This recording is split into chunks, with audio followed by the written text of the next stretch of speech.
Fala você ligado aqui no canal, bora fazer um curta, e hoje eu vou falar sobre aquele que talvez seja o melhor entre os 9 indicados ao Oscar de melhor filme, levando em consideração que eu ainda não vi A Forma da Água, que é 3 Anúncios para um Crime, dirigido pelo Martin McDonagh e roteirizado por ele também, que é o mesmo cara que fez, por exemplo, um outro filme do qual eu gosto bastante, que é o In Bruges, ou Na Mira do Chefe, que é de 2008, com o Colin Farrell, inclusive, que era uma comédia de humor negro bastante divertida e também bastante inusitada, com alguns toques de drama que funcionavam bem. E depois ele também dirigiu Os 7 Psicopatas e um Shih Tzu, também com o Colin Farrell, e agora ele tá aqui no 3 Anúncios para um Crime. Em primeiro lugar, ele gira em torno da personagem da Mildred Hayes, que é uma mãe que mora em Ebbing, no Missouri, e ela tem uma filha que foi estuprada enquanto morria, e aí a polícia meio que não fez nada quanto ao crime. Ela basicamente esqueceu, e aí depois de um tempo cagou e andou pro assunto. Até que um belo dia, a Mildred, ela resolve tomar uma iniciativa. Ela aluga 3 billboards, 3 outdoors mesmo, e ela vai lá e coloca uma mensagem nos 3, assim, mandando pra polícia, dizendo que a filha dela foi estuprada enquanto morria, que a polícia não fez nada, que não tinha nenhuma prisão efetuada, e como é que vai continuar assim pro xerife Willoughby, que é interpretado pelo Woody Harrelson, inclusive. E aí o filme acompanha basicamente o dia a dia que vem logo em seguida, depois dessa premissa, assim. E o filme, ele basicamente conta, assim, como que a violência só gera mais violência e como que o mundo, ele é um caos que fica entre a bondade e a maldade. Assim, o conceito de maniqueísmo é uma coisa que não se aplica ao mundo real, e o filme basicamente mostra isso, como que o mundo é uma zona, e eu vou abordar isso com mais detalhes mais pra frente. De cara, a primeira coisa que me chama atenção no 3 Anúncios para um Crime, uma coisa que eu gosto bastante, é como que o filme consegue desenvolver bem os personagens e as relações entre todos eles de uma maneira bem direta e bastante orgânica. Pra começar, a personagem da Mildred, ela é uma personagem tridimensional, ela é uma personagem que você entende as atitudes que ela toma, não são corretas muitas vezes, são atitudes muitas vezes extremistas, mas que você compreende, que você entende a raiva internalizada, a mágoa que ela tem. Depois a gente conhece o policial Dixon, que é interpretado pelo Sam Rockwell, que é um personagem extremamente racista, é um personagem patético, inclusive. É um personagem que você ri dele muitas vezes. E aí depois de um tempo você já tinha raiva dele, e isso cresce cada vez mais. Só que à medida que o filme avança, ele vai se tornando um personagem cada vez mais complexo. O personagem do Willoughby, interpretado pelo Woody Harrelson, ele é outro personagem que a princípio parece ser a voz da razão, e de certa forma é, embora ele também seja outro personagem que imbui muito dessa violência generalizada que há no mundo e um pouco dessa intolerância, dessa discriminação. Mas isso não torna ele um ser humano tão desprezível quanto o Sam Rockwell, nem de longe, porque ele pelo menos ele conta com alguma decência na maneira como ele executa a profissão dele, embora ele seja, novamente, extremamente falho como todos os outros personagens. Então você vê, o filme não é um filme de preto e branco, ele não é um filme de personagens que ou são os bonzinhos e ou são os mauzinhos. Além disso, o filme ele consegue construir, como eu falei, a relação entre os personagens. Por exemplo, a primeira cena da Mildred com o Sam Rockwell. Você entende muito bem que existe uma relação de desprezo entre os dois eles claramente não se gostam, um não gosta das atitudes do outro, mas existem provocações internas entre eles dois. Então a sensação que você tem é de inimigos que no fundo gostam de ser inimigos, mais ou menos assim. A relação da Mildred com o personagem do Willoughby é mais ou menos assim, só que um pouquinho mais amenizada. Você sente um respeito um pouco mais mútuo entre os dois. Você percebe que, assim, são dois personagens extremamente inteligentes e extremamente afiados na maneira como eles dialogam, e por isso eles acabam também gostando de se desgostar. E você sente um leve prazerzinho no fundo de cada um deles ao encarar as situações que eles encaram. A relação da Mildred com a filha, por exemplo, é uma relação que é estabelecida, assim, direitinho, numa cena bem rápida, assim, e você entende muito bem que aquela era uma família disfuncional. Você entende que a Mildred, ela era uma mãe cheia de irreverência, os filhos dela também são, e você entende que isso se une à tragédia que vem logo em seguida. Inclusive a cena dela com a filha dela se encerra de uma maneira bastante sombria até, mas bastante eficaz para ressaltar o drama que a protagonista sente. A relação entre a Mildred e o filho dela, interpretado pelo Lucas Hedges, do Manchester à beira-mar. De novo, cheia de jocosidade, cheia de irreverência, cheia de sarcasmo. Inclusive, em alguns momentos, a Mildred, ela se comporta como uma criança até. Tem uma hora que ela brinca de jogar cereal na cara dele e depois fala um ups, e aí o filho chama ela de sua puta velha, e aí ela vira e fala, eu não sou velha. Então assim, só esse diálogo bem rápido já estabelece muito bem como que os dois personagens convivem um com o outro. A relação entre a Mildred e o ex-marido dela. Você percebe que é uma relação de espancamento doméstico que ela tolera mais por condicionamento do que por ser uma personagem fria, necessariamente. Então assim, só de estabelecer as relações entre os personagens de uma maneira tão orgânica, o filme ele já ganha alguns pontos bem admiráveis até. A relação entre o Dixon e o Willoughby também é uma relação interessante, uma relação assim, tipo, de mentor e aprendiz. E embora esse aprendiz ele sinta um certo medinho do seu mentor em certo momento, que ele inclusive ele recebe de uma maneira bem divertida, ele demonstra um respeito por ele que acaba sendo crucial para todo o arco do Sam Rockwell no filme. Outras relações mais pontuais, o Willoughby com a família dele também, você entende muito bem como é que era essa rotina militarizada até certo ponto, mas sem se tornar extremamente rígida,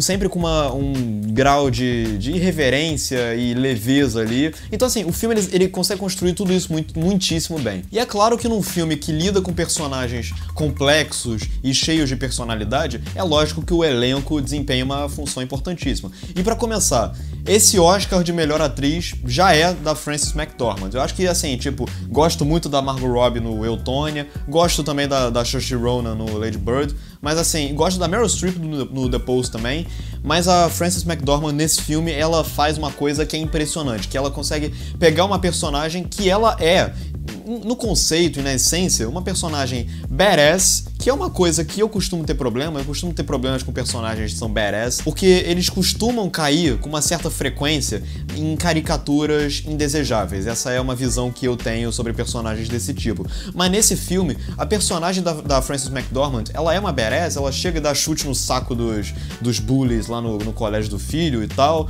mas ela, além disso, ela conta com uma série de emoções internas que tornam ela, tipo, tridimensional é pouco até, ela é multidimensional. Através de gestinhos pequenos, como por exemplo, ela na primeira cena do filme, ela vê um inseto de cabeça pra baixo, e aí você acha que ela vai esmagar o inseto, porque afinal de contas, ela é fodona. E ela pega e coloca o inseto no lugar. Mas aí depois de um tempo, você vê a raiva dessa personagem e a indignação dela, através, novamente, de outros gestos que são casuais. Como por exemplo, ela tá brincando com duas pantufas em forma de animaizinhos fofinhos, e ela fica fazendo vozezinhas fofinhas pros personagens enquanto eles dialogam sobre como eles vão acabar com esses filhos da puta e tal. Então assim, a mentalidade dessa personagem, ela é assim, ela é uma personagem que já imbuiu toda a indignação que ela poderia sentir da polícia não ter feito nada pela justiça. Inclusive tem uma cena que diz muito sobre essa visão de mundo da personagem,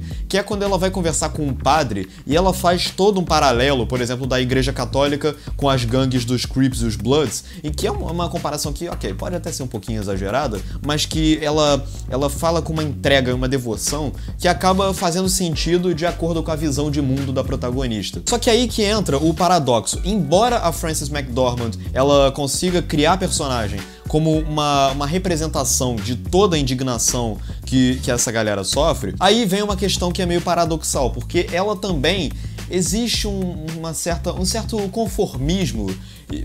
Não chega a ser um conformismo, mas é um condicionamento de acordo com algumas outras brutalidades que rolam em torno dela. Como, por exemplo, eu até citei a questão da violência doméstica. E a Frances McDormand, ela consegue pontuar muito bem cada uma dessas emoções da personagem. Ao ser ameaçada de espancamento pelo marido, ela mantém o rosto rígido, ela não parece reagir tanto. Mas ela não faz isso porque ela é fodona ou porque ela tem o poder de revidar, não, ela faz isso porque isso já é costume na vida dela. Só que com o passar do filme, isso vai mudando e mudando e mudando, a personagem se torna cada vez mais forte, e lá pro terceiro ato do filme, ela toma uma iniciativa com relação justamente ao ex-marido que diz muito sobre o arco que ela persegue ao longo do filme. E tem várias cenas no filme que servem muito bem pra ressaltar o aspecto emocional da personagem, a tragédia que ela sente. Existe uma cena em especial que é muito bacana, onde ela vê um cervo e ela fica conversando. O cervo, ele é digital e é horroroso, mas tirando esse detalhe, a cena em si, ela é bastante interessante, porque você sente toda a mágoa da personagem, você vê as lágrimas dela vindo à tona, dela segurando assim, então você sente que assim, ela tá em busca, não necessariamente de uma solução, mas pelo menos de algum momento de esperança. Ela até fala isso no filme, lá pro finalzinho, sem spoiler, claro. Mas é interessante que é aí que vem a questão da violência só gera cada vez mais violência. Por quê? A personagem da Frances McDormand, ela, com o passar do filme, depois de amargar tanta injustiça, ela acaba tomando atitudes que são assim, barbáries, realmente, são coisas assim, tipo, são muito extremas, são muito agressivas e tal, e lá pro finalzinho do filme, o filme, ele acaba se encerrando numa ambiguidade que você pode complementar de acordo justamente com essa visão. Ou a personagem está correta e ela vai deixar de tomar uma certa atitude, ou o contrário.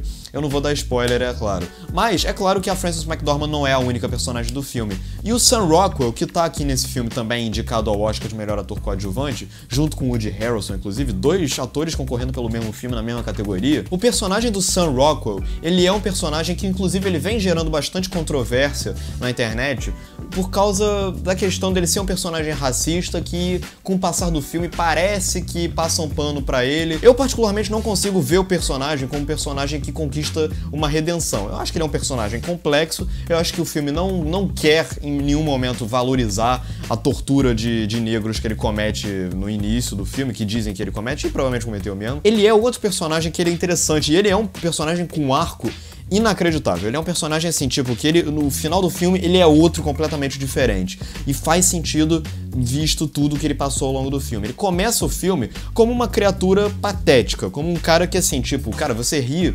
de ridículo que ele é, assim, das piadinhas racistas que ele faz. Você ri, mas não é um riso amigável, não, é um riso assim, do tipo, olha como esse cara é babaca, assim. É esse tipo de risada que o filme inspira. E aí é curioso, porque lá pra metade do filme, você começa a conhecer um pouco mais o personagem, e aí você descobre que você vê o personagem sendo a criatura repulsiva que ele é.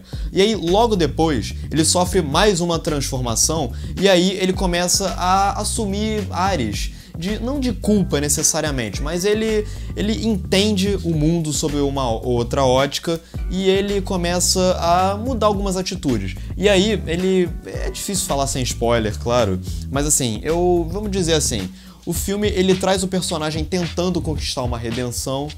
E assim, de novo, cabe a ambiguidade do final. Você vai decidir se ele conquistou ou não, porque a última coisa que ele faz no filme, querendo ou não, é muito errada. Querendo ou não, contribui para a ideia de que violência só gera mais violência, mesmo que os culpados não tenham necessariamente a ver com as vítimas do outro crime. Então assim, sem spoiler, é claro. É um personagem complexo, é um personagem divertido e é um personagem que você odeia. Então assim, ele é um personagem cheio de facetas. E o personagem do Woody Harrelson é outro que consegue pontuar muito bem, assim, o personagem dele, essa aura de mentor que ele tem, ao mesmo tempo que ele é um personagem cheio de maldadezinhas pontuais. Tem uma frase desse filme que resume muito bem toda a lógica do filme, que é um certo momento onde ele fala assim, se todos os policiais vagamente racistas deixassem de existir, só iam sobrar 3 policiais e esses policiais iam ser homofóbicos. Então assim, tipo, essa frase ela resume muito bem assim tudo aquilo que o filme tá abordando. E é por isso que eu acho que é um filme muito interessante, porque ele retrata muito bem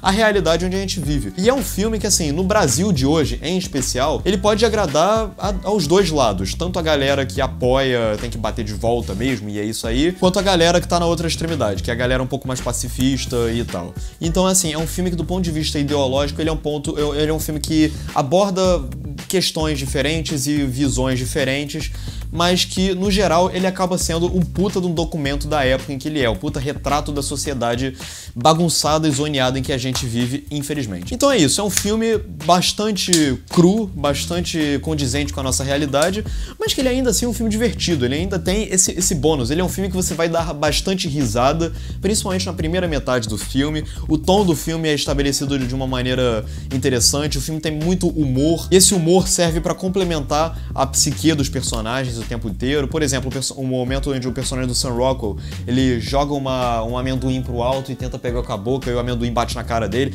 Ou seja, isso contribui ainda mais essa personalidade patética que o personagem do Sam Rockwell tem. Então, assim, é um filme complexo do ponto de vista de tom, do ponto de vista de personagens, do ponto de vista de tema, e é um filme que eu só posso recomendar que vocês assistam, porque é um puta filme, sem dúvida alguma, e eu tô torcendo pra que ele ganhe aí algumas coisas bem significativas aí no Oscar, porque ele merece. Bom, então é isso, inscreva-se aqui no canal, diz aí nos comentários o que você achou de 3 Anúncios para um Crime, curta o vídeo, compartilhe, leia o texto que eu vou escrever sobre esse filme, porque eu vou abordar mais detalhes e tal, e eu acho que escrevendo eu posso ser um pouquinho mais detalhista e um pouquinho mais incisivo. Aqui em vídeo é uma coisa um pouquinho mais no improviso mesmo, mas no texto é uma coisa mais organizadinha. Então eu sugiro que vocês deem uma olhada lá depois no hqhd.blogspot.com.